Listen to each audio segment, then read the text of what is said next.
Merci d'avoir cliqué sur la vidéo. Si mon travail te plaît, n'hésite pas à liker, partager et à t'abonner, bien sûr. Et pour le reste, j'espère que la vidéo te plaira. A plus. Bonjour à toutes et à tous, c'est Steli68, j'espère que vous allez bien les amis. Aujourd'hui, petite vidéo, bien entendu. À chaque fois que je suis en vacances, j'arrête de faire des vidéos. Là par contre c'était la dernière parce que ça me saoule. Parce que franchement j'ai envie de me reposer quand même les gars. Mais ouais non, je me donne d'en parler quand même. On va parler à la fois de Square Enix en fait, des rapports financiers de Square Enix. Mais également, selon moi, de soucis encore d'optimisation et de fiabilité de la PlayStation 5. Je précise quand même que c'est un joueur, un consommateur qui parle à d'autres joueurs. Donc là, la question n'est pas de savoir qui est pro Sony, qui est pro Xbox, qui est pro Nintendo. Ce sont juste des constatations depuis quelques temps. On se rend compte que en termes de finition, la PlayStation 5, selon moi, a de vrais problèmes. Et ça fait très longtemps que je le dis, et ça se confirme une nouvelle fois. C'est parti, je vous en parle.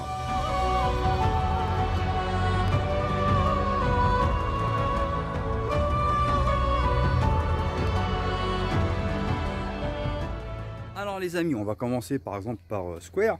Alors, les premiers chiffres de Square Enix en fait ne sont pas bons, ils sont en perte en termes de chiffre d'affaires par rapport à l'année dernière.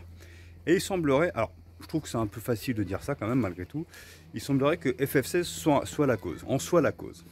Alors, en soi FF16 n'est pas un jeu qui fait un flop, hein, parce que je crois que sur sa première semaine d'exploitation, il avait fait plus de 3 millions de ventes, ce qui est très bien, d'accord. Sauf que depuis, ça a stagné. Alors, je pense que Square Enix avait mis beaucoup d'espoir en FF, justement, pour, en se disant que peut-être ça leur permettrait de finir l'année en beauté, sur l'année fiscale, bien entendu. Et ils se rendent compte que non, en fait, tout simplement, que leurs chiffres, en fait, ne sont pas ceux espérés, d'accord. Donc, c'est facile maintenant de tirer la sirène d'alarme et de dire que c'est à cause de FF16. Nous devons quand même resituer le contexte, et c'est pour ça que je vous dis peut-être qu'à l'avenir Square Enix va changer son fusil d'épaule. Parce que de vouloir, enfin, d'avoir FF16 par exemple ou d'autres jeux de Square en exclusivité sur PlayStation 5 est un risque. Parce qu'on sait que pendant longtemps, maintenant c'est bon, mais il y a quand même des problèmes de pénurie sur les deux machines, Xbox Series X et PS5. Et le temps que les joueurs, que les consommateurs puissent acheter la machine et que les machines pardon, soient disponibles, bah, ça a été compliqué. Donc de sortir un jeu exclusif uniquement sur PS5 était un risque. Donc c'est facile de dire que c'est à cause de FF16 que les chiffres ne sont pas bons, voire même d'accuser les joueurs. Sauf qu'à un moment donné, il faut dire les choses telles qu'elles sont. Je pense que Square, qui est un éditeur tiers, hein, devrait plus sortir leurs jeux en fait, bah, multiplateforme également sur Microsoft. Et là, ça leur aurait permis, à mon avis, d'avoir un FF16 qui se serait plus vendu, tout simplement. Donc, voilà. Est-ce qu'aujourd'hui, avec la nouvelle présidence de Square qui semble justement se rapprocher de Microsoft, est-ce qu'il y aura encore des jeux d'éditeurs tiers sur PlayStation 5, en l'occurrence Square, en exclusivité, ou est-ce qu'ils vont changer leur fusil d'épaule et vont se dire non, en fait, nous, on est une entreprise, même si on s'entend avec Sony, on a besoin de rentabiliser, on a besoin de faire du fric, donc du coup, on va sortir les jeux également sur Microsoft. Et je pense que c'est la meilleure chose à faire. Alors certains vont me dire, ouais, t'es un troll, tu dis n'importe quoi, Starfield est exclusif à Microsoft. Certes, sauf qu'il y a une différence, et je le dis depuis très longtemps, de mentalité, une différence sur la vision du futur entre les deux entreprises. On a Microsoft qui a une ligne de conduite bien précise et qui sait très bien où ils vont. Et tout simplement, ils ont un œil sur l'avenir, là où Sony, selon moi, stagne, est un peu trop orienté passé. Je vous explique.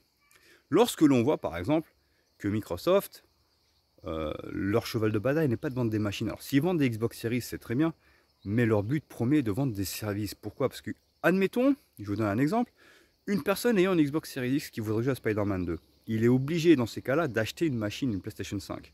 C'est quand même un coût.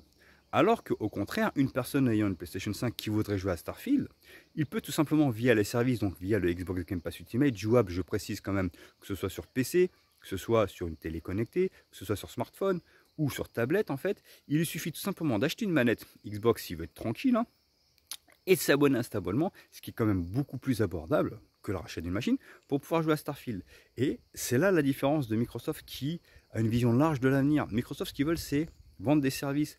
Donc, en vendant des services, tu peux permettre à tout un chacun, n'importe quel joueur, de pouvoir jouer en fait à ton écosystème. Et c'est là que c'est très malin. Là où sur PlayStation, tu es obligé d'acheter la machine. Et c'est là où ça freine un petit peu pour moi les exclusivités de Sony, tout simplement. Donc, l'avenir n'est pas pensé de la même manière de la part des deux constructeurs. Et surtout, je pense que Microsoft a une vision très large de l'avenir. En fait, ils s'en foutent que les joueurs soient plus PlayStation, Nintendo. En gros, ils se disent, si les gens veulent jouer à Starfield, en l'occurrence, ou Elder Scrolls 6, c'est un exemple que je donne, eh ben, il leur suffit tout simplement de souscrire à l'abonnement Xbox Game Pass Ultimate. Et c'est ça que veut Microsoft. Je pense qu'à terme, Microsoft arrivera à avoir plus de 100 millions d'abonnés Game Pass, parce qu'au final, avec le rachat d'Activision Blizzard, je pense que c'est très malin de leur part aussi. Même si moi, perso, le rachat, je m'en fous, parce que bon, les Call of Duty, pour moi, depuis très longtemps, sont devenus extrêmement mauvais. Mais je me dis quand même qu'il semblerait que il faudrait tout simplement voir les choses de manière différente. D'accord. Là, je sais qu'il y en a qui vont rien comprendre à ce que je veux dire. Oh, le troll et tout. Mais j'en ai rien à cirer, d'accord. Non, la constatation est là. De vendre un jeu exclusif à la PlayStation 5 est un risque. Et au final, on se rend compte que les jeux ne se vendent pas tant que ça sur PlayStation 5 en termes d'exclusivité. Ce sont vraiment les jeux comme Call of Duty, FIFA, Assassin's Creed sur Sony qui se vendent bien. Mais les jeux tiers, enfin d'éditeurs, des exclus d'éditeurs tiers ou des exclus Sony, ils s'en vendent. Hein. Je ne dis pas que ça se vend pas, mais pas autant qu'ils le souhaiteraient, tout simplement. Donc FF16, pour moi, aurait dû sortir également sur Xbox Series X. Après, voilà, c'est fait. Mais après, voilà, le jeu, sans être une catastrophe, ils ne sont pas être une catastrophe non plus, n'a pas atteint le chiffre que voulait Square, qu'espérait Square. Maintenant, passons à l'Evo. Il y a eu le salon de l'Evo, en fait, le salon des jeux de baston là, qui a eu lieu.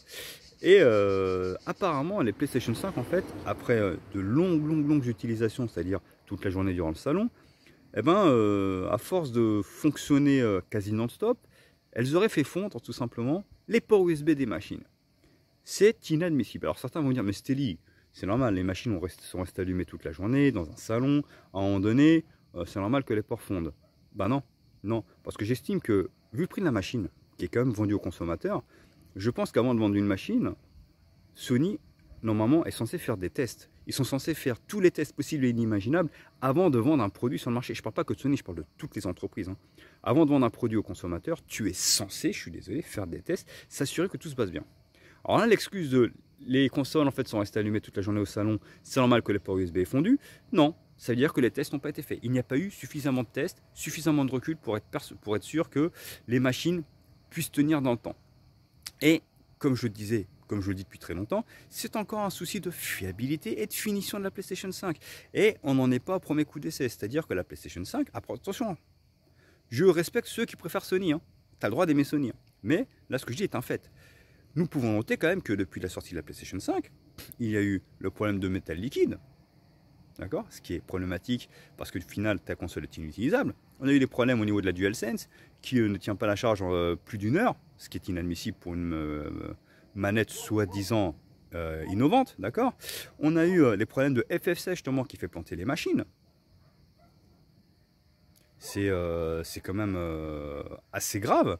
Et du coup là c'est ports USB qui fondent dans la machine. Donc à un moment donné, faut se dire les choses telles qu'elles sont. Est-ce que Sony a fait les tests pour sortir sa machine? Non.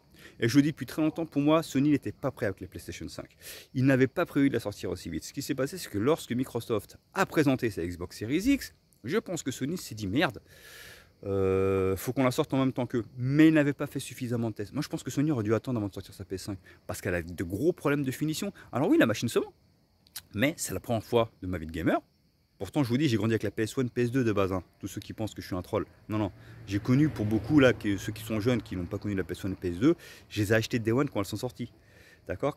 Et c'est eu un problème récurrent sur toutes les machines PlayStation. En l'occurrence, ça a toujours été le problème de finition et de fragilité des machines. Et ce, depuis la nuit des temps. PlayStation 1, j'ai dû en avoir je ne sais plus combien. Et en plus, à la fin, quand ça ne marchait pas, il fallait que tu retournes la machine sur le dos pour espérer que le jeu puisse être lu. Les PS2 avaient également un problème de lentille, d'accord, lentille optique. Également sur la PlayStation 3. La seule machine pour laquelle, et j'admets, je n'ai pas eu de problème, c'était la PS4. Mais j'ai attendu d'acheter la PS4 Slim. Je n'ai pas acheté la grosse, la première PlayStation 4. Donc, moi je pense franchement que Sony, depuis toujours, hein, n'ont jamais fait attention à la fiabilité de leur machine. Et je vous explique pourquoi. Parce que selon moi, ce n'est pas un problème de capacité, parce que Sony quand même sont très bons pour tout ce qui est justement CD, dalle de télé, lecteur DVD, lentille optique. En fait, c'est dans ça qu'ils sont spécialisés à la base. avant de faire des machines. Ils étaient spécialisés dans tout ce qui était musique, Walkman à l'époque, etc., etc. Donc ils ont de l'expérience. Je pense que pour rentabiliser le prix des machines, pour essayer de faire le maximum de bénéfices, eh ben, ils mettent des produits obsolètes au sein de leur machine qui ne durent pas dans le temps. Et je vous le dis, et je le dis depuis toujours, systématiquement. Parce que c'est pas normal d'avoir des machines qui, au bout de 6 mois, 1 an, déconnent. Et moi, je parle en tant que consommateur, je parle pour les joueurs. Donc, la PlayStation 5, pour moi, n'est pas fiable. Et je vous le dis depuis très longtemps. Et malheureusement, quand tu achètes une machine 550 €, pour moi, c'est pas normal d'avoir peur d'y jouer. Parce que des fois, je vois des tutos, ouais, comment éviter la surchauffe de la PlayStation 5, comment éviter que la machine, que FF16 fasse planter votre console, etc., etc. En gros, tu dis, ouais, n'y jouez pas plus d'1 heure, ou oui, vous y jouez 1 heure, vous éteignez une demi-heure le temps qu'elle refroidisse, ou la rallumez. Moi, quand j'achète une console, c'est pour y jouer. Hein. Donc, si tu achètes une console et que tu ne peux pas y jouer, que tu peux y jouer 1 heure, ensuite tu la coupes avec le risque justement qu'elle plante, et tu la rallumes en te disant je peux rejouer qu'1 heure, bah, excuse-moi, ça sert à rien d'acheter la machine. En fait, quand tu achètes une console, c'est pour y jouer autant que tu veux. Si tu es obligé, toi, de te fixer des limites, c'est qu'il y a un problème au niveau de la finition, les amis. Et c'est là le constat. Et moi, je pense que Sony s'est foutu de la gueule des joueurs. C'est foutu de la gueule des consommateurs. Et c'est pas normal, parce qu'ils ont quand même, Sony, des joueurs bien installés, un parc de consoles bien installé. Tu ne peux pas manquer de respect comme ça à tes joueurs qui te sont fidèles, qui dépensent de l'argent pour acheter tes machines, tout simplement. Et c'est un fait, d'accord? J'ai trouvé, pour le coup, prenez une manette PS4, et c'est un exemple que je donne, le plastique des machines PlayStation a toujours fait cheap, a toujours fait plastique de mauvaise qualité. En gros, je compare le plastique des machines PlayStation, c'est le dimanche matin quand tu vas avec ton gosse, tu vas au marché, et il va te faire chier pour acheter un jouet, je sais pas, un pistolet en plastique, la pistolet à eau l'été là qui coûte 1 € là, tu l'achètes parce que il t'a pris la tête, comme ça t'es tranquille.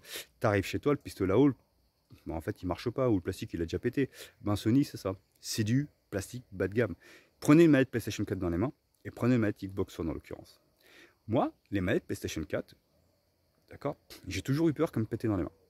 J'ai toujours eu peur qu'elles me pètent dans les mains parce que je trouve qu'elles sont légères effectivement, mais avec un plastique fragile qui grince, qui fait du bruit. Vous voyez ce que je veux dire? J'ai toujours eu peur en fait qu'elle allait me péter dans les mains, alors qu'une manette Xbox One, tu sens que c'est un plastique dur, solide, ça fait vraiment manette qualitative. Et à un moment donné, si tu vends une machine, si tu veux te dire leader mondial, il faut à tout prix mettre le matériel qui va avec. Et je suis désolé sur le problème de fiabilité des machines PlayStation, c'est pas que depuis maintenant, c'est pas que la PS5. Hein. Bien qu'avec la PS4 j'ai pas eu de problème, j'avoue, mais depuis la PS1 il y a toujours eu du matériel assez obsolète, quoi. C'est du plastique bas de gamme, je suis désolé, où les composants ne sont pas de première qualité. Et je trouve que c'est un manque de respect envers le joueur. Et pareil, en parlant de Microsoft, le slogan de Sony pendant la PS4 était For the Players. C'était, et c'est vrai que sur la PS4, Sony a fait très fort, ils ont fait ce qu'il fallait. Ben là, depuis l'arrivée de Jim Ryan et de la PS5, évidemment que les mouches ont changé d'un. Alors la PS5 se vend bien, sauf que c'est la première fois de ma vie que je vois autant de machines revendues.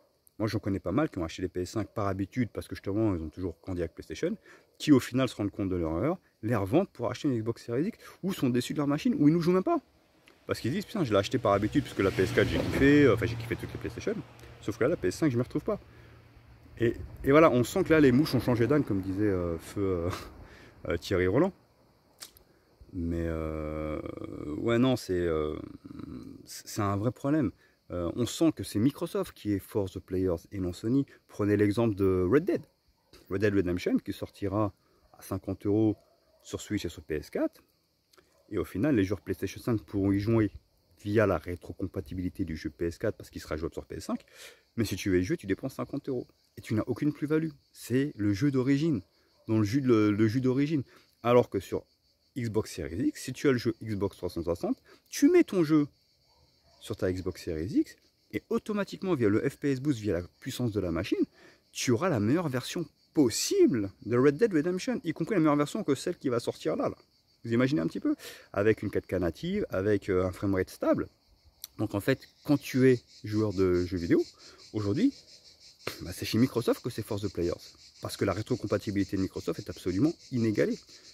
Ils respectent leurs joueurs. C'est là la différence. Microsoft respecte ses joueurs, là où Sony a respecté à un moment donné ses joueurs. Mais aujourd'hui, via l'appât du gain en fait, n'en a plus rien à foutre, ils veulent à tout prix faire du gain, de l'argent, sauf qu'à un moment donné les joueurs grandissent, hein, d'accord, parce que je veux bien que les jeunes ne se rendent pas compte, mais les joueurs grandissent, commencent à réfléchir, et se rendent compte qu'en fait, quand tu achètes chez Sony, à la limite il faut que tu hypothèques ta maison, quoi, parce que c'est un truc de malade. Tu ne fais que raquer. Tout simplement. Et donc là, cette histoire de port USB qu'ils font, c'est inadmissible. C'est un manque de respect total, c'est pas normal pour moi. Il n'y a pas eu de tests nécessaires qui ont permis de voir si la machine tiendrait le coup. Et c'est flippant. Donc quand on me demande est-ce que tu vas acheter la PlayStation 5, alors déjà j'ai jamais eu envie de l'acheter parce que vu la politique de Jim Ryan, je vous l'ai déjà dit, ça ne m'intéresse pas. Les jeux ne m'intéressent pas tant que ça. La machine pour moi n'est pas fiable. Et je vous dis, si j'achète une machine, c'est pour y jouer, c'est pas pour me dire je vais jouer 1 heure, au risque voilà, qu'elle crache ses poumons, au risque qu'elle crame, au risque qu'il y ait un souci. Non, non. Moi, quand j'achète une machine 550 €, je veux avoir la tranquillité. J'ai pas envie d'avoir peur d'y jouer. Voilà tout les amis, voilà, c'était mon avis. J'ai parlé de manière calme, hein, je prends tranquille. Dites-moi ce que vous en pensez. Mais ouais, sur cette génération, on sent que Microsoft, c'est ce qu'ils font. Suivent un très très bon chemin. Et Sony, encore une fois, je suis désolé, mais je sais pas ce qu'ils font. Mais certainement qu'il y aura une nouvelle version de la machine qui sortira. Mais quid des joueurs qui ont acheté leur PlayStation 5 maintenant là? Eux, ils vont être laissés sur le carreau. Alors oui, si tu as été patient, tu rachètes la deuxième version de la PS5 qui certainement aura ses soucis gommés, c'est très bien. Mais moi, je repense encore aux joueurs qui de base ont acheté la PlayStation 5. Pour moi, eux peuvent se sentir lésés. Voilà tout. Likez, partagez, abonnez-vous. Ciao, ciao.